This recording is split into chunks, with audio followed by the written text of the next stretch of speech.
Selamat malam. Kita kembali lagi di podcast Gita Channel. Nah, kali ini kita mau membahas mengenai stereotip gender. Ada dua nih yang bakal kita bahas secara spesifik pada malam hari ini. Nah, mengenai single parent perempuan atau yang biasa disebut dengan janda dan juga wanita yang sebenarnya ingin berprestasi, mau berkarir, dia memang berdaya gitu ya.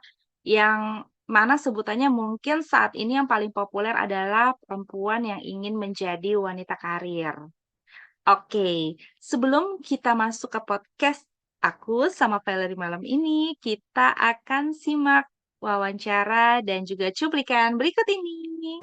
Halo, boleh perkenalkan diri dulu. Halo, nama saya Nadine Natalia. Oke, hari ini narasumber kita itu spesial banget karena kita akan membahas mengenai stereotip wanita di masyarakat nih. Paling cuma beberapa pertanyaan singkat aja, kita sharing biasa aja. Yang pertama itu, menurut kamu gimana stereotip wanita single parent bisa mempengaruhi dukungan sosial dan juga peluang ekonomi yang akan terima dari mereka? Oke, pertama stereotip dari single parent dulu kali ya. Biasanya single parent tuh wanita ya.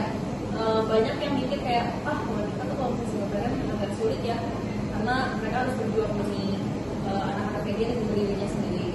Dan banyak orang yang berpikir kayak wanita tuh apalagi namanya single parent pasti itu terlalu berat gitu. Jadi ditanggung apa tuh susah apalagi ditanggung sendiri. Terus apa tadi pertanyaan? Kalau misalnya single parent ini khususnya wanita, di mana stigma dari single parent ini bisa mempengaruhi mereka untuk mendapat dukungan sosial. Oke. Untuk mendapat dukungan sosial kayaknya agak sulit ya karena banyak orang-orang yang berpikir balik lagi kayak dia single parent gitu, hidup dia udah berat ngapain sih kita dukung, kan ada yang begitu. Tapi ada juga yang kayak dia single parent jadi kita bantuin dia aja sedikit demi sedikit gitu. Dia juga berjuang demi diri dia sendiri dan juga keluarganya bahkan anak-anaknya, jadi emang agak berat gitu.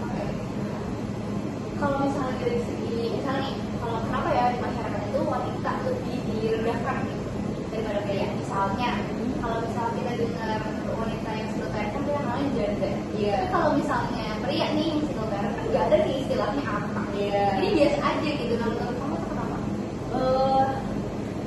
Kayaknya kebanyakan orang-orang merasa kalau misalkan cowok itu lebih perkasa dalam tanda kutip ya. Jadi makanya kenapa cewek terlihat kayak lemah, terlihat lemah gitu. Jadi sulit ya. Jadi gitu aja ya masyarakatnya. Oke. Ya kebiasaan sih. Oke, kita masuk ke pertanyaan berikutnya ya. Yang kedua, bagaimana stereotip gender dapat menciptakan hambatan bagi wanita yang ingin. Nah, kita tadi udah lihat nih narasumber yang kita wawancara terkait perempuan yang berdaya.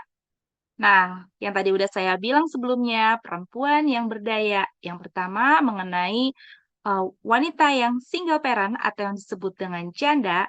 Dan yang kedua adalah wanita yang mau berkarir atau disebut juga yang sekarang mau wanita karir. Oke, menurut Valerie, apa nih yang bisa kita share nih ke teman-teman pada malam hari ini? Oke Kak, nah berdasarkan video yang tadi udah kita tampilkan ya dan berdasarkan mungkin pengalaman dan juga dengar sharing-sharing dari teman-teman semua, menurut aku nih masyarakat Indonesia itu masih kurang open-minded terhadap dua hal ini. Yang pertama, wanita yang single parent atau yang biasa disebut janda, sama yang satu lagi itu ketika mereka ingin berkarir gitu ya. Padahal kita tuh tidak mengenal background mereka tuh seperti apa, masalah mereka, kenapa mereka bisa menjadi single parent dan yang lebih ironisnya lagi, ini tuh cuman ada namanya tuh untuk para wanita. Kalau untuk pria itu nggak ada ya Kak Gita ya. Nah, mungkin yang bisa aku sharingin hari ini tuh, kita mungkin sebagai masyarakat harus lebih pintar dalam memilah dan memilih informasi dan juga kita ketika Betul. mau berpendapat gitu ya. Nih, mungkin contoh yang Ya. paling lagi beredar sekarang ini tuh BCL. Dia kan baru saja menikah lagi. Menurut aku sih Mm, itu kan hak dia ya untuk memilih dan melanjutkan. Masyarakat Indonesia ini tuh semua nggak suportif sekali. Semua itu hate betul, comment terhadap suaminya. betul. Terlalu, menurut aku terlalu banyak judgement sih. Jadi ya mungkin Hmm, pelajaran dari situ sebagai generasi muda mungkin dan juga anak-anak yang menggunakan media sosial, kita harus lebih bijak yes. dalam berpendapat. Mungkin gitu dulu Kak Gita. Oke, bener banget nih. Jadi sekarang kita sebagai anak muda juga harus bisa memilih dan memilah mana yang bisa jadi masukan yang baik buat kita, mana yang enggak. Iya, Dan jauh-jauhin deh pokoknya yang namanya judging. Kita kan sama-sama perempuan ya. Kadang-kadang betul kalau betul. misalnya ada judging-judging sesama perempuan tuh rasanya tuh sakit banget gitu kan. Oke Betul. deh, Valerie, kalau gitu kita sampai jumpa lagi buat malam-malam berikutnya. Terima kasih buat malam ini sudah hadir di podcastnya Gita. Oke, Terima see you, kasih. Selamat bye-bye. malam. Malam.